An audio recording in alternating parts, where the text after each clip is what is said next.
Viceministro de Economía, don Humberto Colmán. Buen día, don Humberto. ¿Cómo le va? ¿Cómo anda? Hola, buen día, Mabel. Un saludo cordial para vos, para tus compañeros, para toda la audiencia. Gracias por atendernos, viceministro. Sucede que estoy escuchando y me estoy perdiendo. Cada sector saca un cálculo distinto de cuánto dinero del Producto Interno Bruto estamos aplicando a la emergencia que nos toca vivir. Un sector dice 2%, otro dice 4%. Pareciera que estamos dando todas cifras muy alegres. Yo necesito saber, don Humberto, oficialmente, ¿me podría usted decir el cuánto por ciento del Producto Interno Bruto de Paraguay vamos a destinar a esta pandemia? Y si me puede diversificar en qué rubros ya se está aplicando ese dinero. Perfecto. Y aquí es importante tener claro lo que tiene que ver con la parte presupuestaria, fiscal, que está muy bien establecido en la ley de emergencia. Esa ley de emergencia, prácticamente podemos hablar de casi 5% del Producto Interno Bruto en total, que va a estar a disposición, se va a estar inyectando, ¿verdad?, a la economía. Hasta el momento, como fue el reporte del fin de semana pasado, estamos alrededor de poco más de 1% ya del Producto Interno Bruto, 1,2,3% ya inyectado, porque estábamos hablando de más o menos 440 millones de dólares. Eso, si recuerdas, Mabel, tenía que ver con los 100 millones de dólares transferidos a salud pública, también con lo que tiene que ver con el programa Pipibó, y otras transferencias, ¿verdad? Eso por un lado. También hay que tomar en cuenta, Mabel, lo que el Banco Central ha realizado. Ayer de vuelta el Banco Central bajó la tasa de interés otra vez y hoy día ya está en el 1.25. Ahora, en ese caso estamos hablando de una inyección de liquidez que hace el Banco Central. Lo que sí es importante quizás y impacta directa e inmediatamente es la reducción de los encajes legales que ellos hicieron por casi 1.000 millones de dólares. Y ahí estamos hablando prácticamente de 2,5% del PIB que ya el Banco Central dejó como liquidez sobre la mesa o en las cuentas corrientes de los bancos. O sea, entonces, eso habría que sumarle también, pienso yo que es muy importante, ¿verdad? Si nos vamos entonces al paquete total de la inyección efectiva en cuenta de bancos, más lo que la ley de emergencia nos permite, estamos hablando fácilmente de 7,5 puntos del Producto Interno Bruto que se va a inyectar, ¿verdad? Si vos me hablas ¿En qué periodo de tiempo sería ese 7,5, me dice don Humberto? Sí. ¿En qué periodo de tiempo? Porque si usted me dice que hasta la semana pasada o este fin de semana estábamos en más del 1%, ¿en qué momento llegaríamos a ese 7,5%? Y mira, hasta el momento, como te decía, estamos como alrededor de 1,2, 1,3%. Eso fue el fin de semana pasado, el reporte del fin de semana pasado.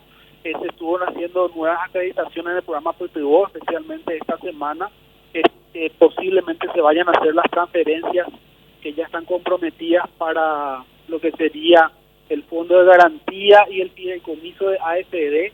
Eso sería fácilmente otro 0,5%. Mira, posiblemente estemos cerca del 2% del PIB hacia el término de esta semana o inicio de la próxima.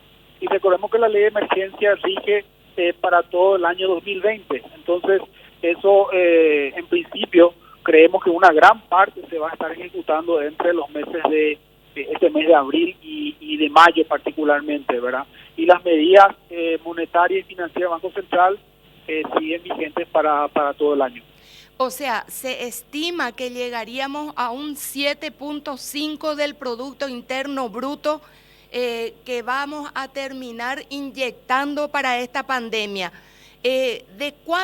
¿A cuánto creen usted, don Humberto, que llegaría el endeudamiento? ¿Nos trancaríamos en los 1.600 millones de dólares o tendrá que ser necesariamente más? una precisión ahí, Mabel. Te decía yo, 1.3 más o menos es lo ejecutado de la parte presupuestaria correspondiente a la ley de emergencia. Pero te decía yo, el Banco Central ya dejó sobre la mesa en las cuentas de los bancos, con la baja del encaje legal, 2,5% del PIB. Entonces estamos hablando ya prácticamente 4 que ya se inyectó efectivamente hasta el momento, ¿verdad? Tiene que sumarle uno más por ahí para el fin de semana, inicio de la próxima semana, vamos a estar como en 5 ya, ¿verdad? O sea que para el próximo fin de semana estaríamos ya alrededor del 5% del Producto Interno Bruto. Efectivamente. Ahora, tu pregunta sobre la deuda, eso va a depender obviamente de la ejecución efectiva del gasto público, de los presupuestos, de la ley de emergencia y del desembolso de los préstamos. Hay una estimación que podemos estar, recordar que cerramos el año pasado más o menos en 23%, podríamos estar alrededor del 26%, 28%, y eso, como te decía y reitero, va a depender finalmente de la ejecución presupuestaria efectiva de la ley de emergencia. Entiendo. Bueno, yo le agradezco mucho, don Humberto, porque se estaban dando cifras muy alegres, cada gremio da una cifra y otra cifra, y yo decía, bueno, ¿cuál es lo que es la cifra real? Hacienda tiene que estar manejando la cifra real. ¿Ustedes creen entonces que vamos a llegar al 7.5% y que este fin de semana, o que ahora mismo ya estaríamos en un 4% entre lo que ya se ha hecho efectivamente en desembolsos, sumando el paquete que el BCP puso ya a disposición de todos los bancos del Paraguay? Así mismo, señor, así mismo. Con el desencaje, solamente con el desencaje, es prácticamente $1.000 millones de liquidez en la cuenta de los bancos, y con la ley de emergencia estamos hablando de cerca de 450 millones de dólares, y a eso habría que sumarle seguramente unos 200 más por ahí para el inicio de la próxima semana. Todo esto que te digo suma efectivamente 5% del PIB aproximadamente. El encaje legal fue de $1.000 millones entonces, don Humberto. Sí, la inyección total hasta el momento es de prácticamente $1.000 millones redondeando, es 970 más o menos, redondeando $1.000 millones. Cuando usted me dice 7.5, ¿a qué altura del año cree usted que vamos a llegar a ese 7.5? Cuando estemos empezando mayo, cuando estemos en la mitad de mayo, a finales de mayo. En mayo con seguridad. En mayo con seguridad vamos a alcanzar eso. Como te decía, posiblemente la próxima semana, que ya estamos prácticamente al fin de mes, ¿verdad? La próxima semana vamos a estar ya en 5%.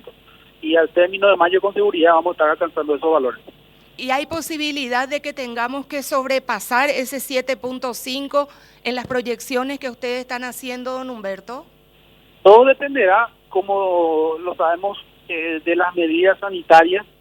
Tenemos confianza de que, así como va la evolución de la pandemia, seguramente algún esquema de flexibilización va a empezar a tomar lugar, ¿verdad? Y eso entonces implica que con los recursos que ya se previeron para esta ley de emergencia, creemos nosotros que vamos a tener suficiente margen para seguir todo el mes de mayo, ¿verdad? Y también recordar, Mabel, que finalmente depende de qué recaudación tenga el Estado en este tiempo. El Estado sigue teniendo recaudación, a pesar de que la ley de emergencia estableció que se mueven los vencimientos, el programa de vencimiento de tributos al mes de mayo. De todas maneras hay recaudación de aranceles, hay recaudación de retenciones, ciertas retenciones que aplica tributación. Entonces va a depender también de eso, ¿verdad? Pero como te decía, para redondear, tenemos confianza que estos recursos son suficientes para atender, para mitigar esta situación de la pandemia, y ya después poder concentrarnos más bien en lo que sería el paquete de recuperación económica para después de mayo, ¿verdad? Como tengo que hacer una pausa y no tengo mucho tiempo para quedarme con usted, y me encantaría, porque le entendemos muy bien todo lo que nos va explicando don Humberto, una consulta. CEPAL estima que la caída de Paraguay va a ser la menor en toda América, y estamos hablando de un organismo internacional. El CEPAL estima en 1.5%, pero el Fondo Monetario nos da todavía una mejor cifra, de solo el 1%. La respuesta de por qué Paraguay no va a caer como los otros países que nos rodean, para usted, ¿en dónde está la clave? ¿En el campo, en la soja, en la carne, o en la dependencia, o en todo eso? Buena pregunta. Mira, varias cosas podemos decir al respecto. Si vos me hablas de los sectores económicos, que es lo que vos estás diciendo, hay que recordar que este es un año donde nos está impactando ciertamente toda la pandemia y particularmente en el sector de comercio, servicios, pero hay que recordar que veníamos de una recuperación del sector agrícola este año. El sector agrícola, a pesar de todo esto, va a tener un relativamente buen año, ¿verdad? Pero todo lo otro va a pesar más, ¿verdad? Obviamente. Eso es una parte de la respuesta entonces a tu pregunta. ¿Por qué no sería mayor? Bueno, porque tenemos un año donde la agricultura en realidad va a tener una recuperación considerando lo que fue el año pasado con el impacto de la sequía. Eso por un lado. Por otro lado, hay que decir que Paraguay ya comparado con la región siempre tuvo mejores fundamentos, decimos en economía, ¿verdad? Que es una economía que no tiene un alto nivel de endeudamiento, tiene un alto nivel de reservas internacionales, lo que le da cierta capacidad para aguantar. El tercer elemento que yo quisiera mencionar, que recién hablábamos, ¿verdad? El paquete de impulso de 7,5% del PIB, entre lo que efectivamente hace el Banco Central y la ley de emergencia, está entre los 3 paquetes de estímulo más grandes de la región. O sea, Paraguay está en el grupo de los 5 mayores de mayor impulso presupuestario, monetario, y entonces eso también pesa, Mabel, ¿verdad?, para contrarrestar el efecto de esta situación, ¿verdad? Yo te diría que esos son los elementos principales. De hecho, el Fondo Monetario Internacional hizo constar en el considerando de por qué nos iban a apoyar y dar con todo, hicieron constar que las medidas que está tomando Paraguay son un poco más, decía, inéditas y revolucionarias en el sentido de recorte de privilegios estatales. Así que eso nos ha dado una buena imagen, por lo menos, y espero que dure y que no sea solamente ese como cuando tu pared está toda descascarada y venís le pasar la pintura nomás y después termina todo y vuelve a caerse, ¿verdad? Ojalá que sea perdurable, sostenible y que se acabe el carnaval para que ustedes no se vuelvan tan locos viendo de dónde sacar el dinero. Un abrazo, don Humberto. Un abrazo, muchas gracias. A usted, viceministro, muchísimas gracias. Humberto Colmán, viceministro de Economía.